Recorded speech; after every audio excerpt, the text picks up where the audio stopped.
Hello and welcome to our YouTube channel. In today's video, we will be talking about what will happen if you suddenly stop peeing. If you're new here, make sure to smash the like button, subscribe to our channel, and hit the notifications bell to get updates whenever we post. You're about an hour and a half into the movie, and boy, you are regretting that large soda. You can't hold it, but should you? Peeing is a must. Your kidneys remove excess water and waste from your blood, and that pee needs to go somewhere. Your bladder. Normally, it can comfortably handle 1 to 2 cups. However, if you have a habit of holding your pee for long periods of time, you can actually stretch your bladder and allow it to hold more. One study discovered that nurses who frequently kept it in all day due to job constraints had nearly double the typical bladder capacity, and they were completely alright. But it doesn't mean you should keep it pent up if you can't help it, because it's possible that your bladder isn't the only thing that needs to be stretched. You can also stretch your sphincter muscles. These are vital muscles that are related to the outside of your bladder and serve as the gatekeepers of your golden liquid. Clench them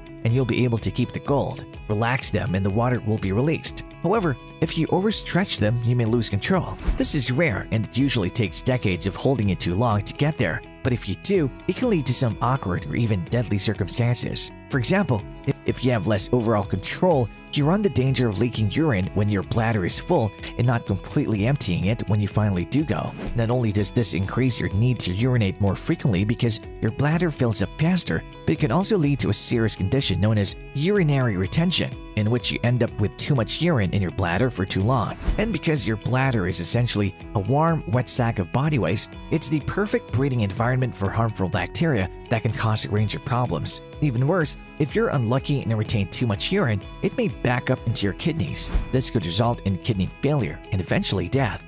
What can you get for holding your pee? A urinary tract infection or UTI can occur if you don't empty your bladder frequently enough, or if you go several days without emptying it totally. And if you hold your pee out of habit, your bladder may begin to shrink. You may develop incontinence over time. Holding your pee for 10 hours or longer may develop urinary retention, which means that your muscles in your bladder are unable to relax and allow you to release yourself even when you want to. It can cause your bladder to burst. If you're wondering if you can die from not peeing, well, yes, but your chances of dying from holding in pee are very low. Let's show you a timeline of what if you stop peeing experiment. Before 2 hours, scientist kidnaps you. The scientist decides to kidnap you to study some things about the human body. Before 5 minutes, no pee device. The kidnapper puts you under a device which makes sure that the pee cannot come out of your body even if you want to. It starts at 0 seconds, you cannot pee.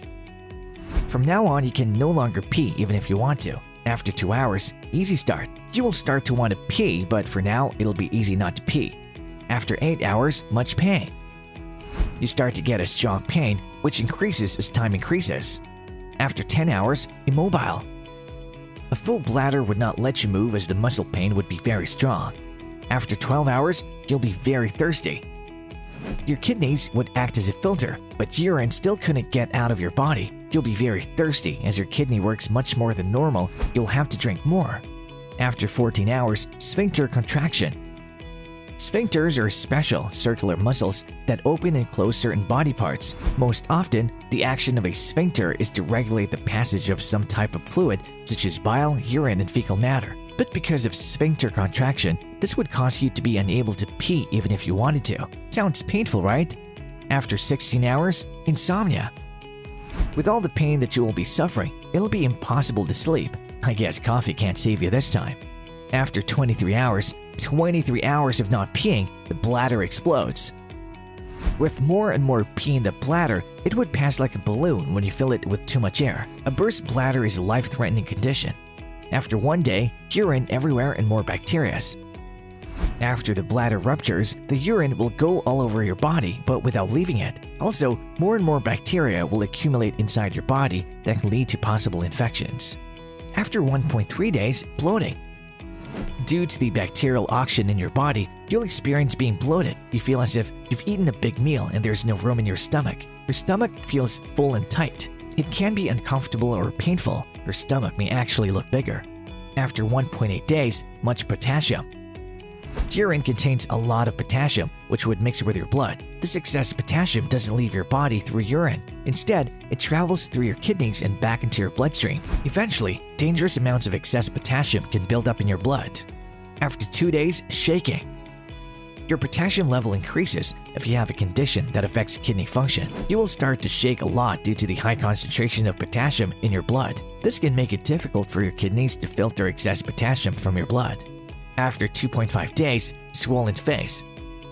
Facial swelling is a common symptom with a range of possible causes, but this time it's because of kidney failure. Without your kidneys working well, they won't be able to remove extra fluid from your body. After 3 days, no saliva and no taste. Your mouth will be completely dry as the production of saliva will cease. In addition, you'll also experience being tasteless. For food to taste, the chemicals it contains must first dissolve in saliva. Yikes! After 4 days, you breathe bad, your breath smells urine and faster pulse. With so much fluid in your body, the lungs will not function properly. Thanks to your uremia, your breath would smell like pee. Would you like your breath to smell pee? Well, I don't think so. But not just that, you'll also experience a faster pulse than ordinary. The heart will have to work harder for the lungs to function. After 5 days, heart lining inflammation, almost no oxygen, and encounter hallucinations. When the pee reaches the surroundings of the heart and with your lungs malfunctioning, you'll have less and less oxygen. Although with so little oxygen in your brain, you will start to hallucinate. After 6 days, brain damage and muscle twitch. With so little oxygen, your brain will begin to suffer damage. Brain damage will then cause muscle twitching.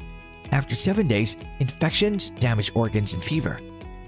After this time, the infections will be serious and possibly fatal. With all the bacteria and pee accumulated in your body, hardly any organ will function properly. Moreover, infections will cause a high fever. After 8 days, kidney stones. To produce urine, your kidneys eliminate waste and fluid from your blood or pee. When you have too much waste and not enough fluid in your blood, wastes can accumulate and clump together in your kidneys. These waste clumps are known as kidney stones. After 9 days, cardiac arrest and death. With so much potassium in the blood, infections and organs not working properly, this is very likely to happen. After cardiac arrest, you would most likely die, and if you survive it, would happen again a few hours later until you die. All of the damages that are caused by not peeing would not stop until you lose your breath and die, meaning 9 days of holding your pee leads to death. With all of these circumstances, I'm sure none of us would like to experience it. A few hours of holding is enough for us to feel the pain. Let's reduce the risk altogether and just go to the bathroom. So, how long can you hold your pee? Let us know your thoughts on this. How long can you hold your pee and what are the circumstances in the comment section down below.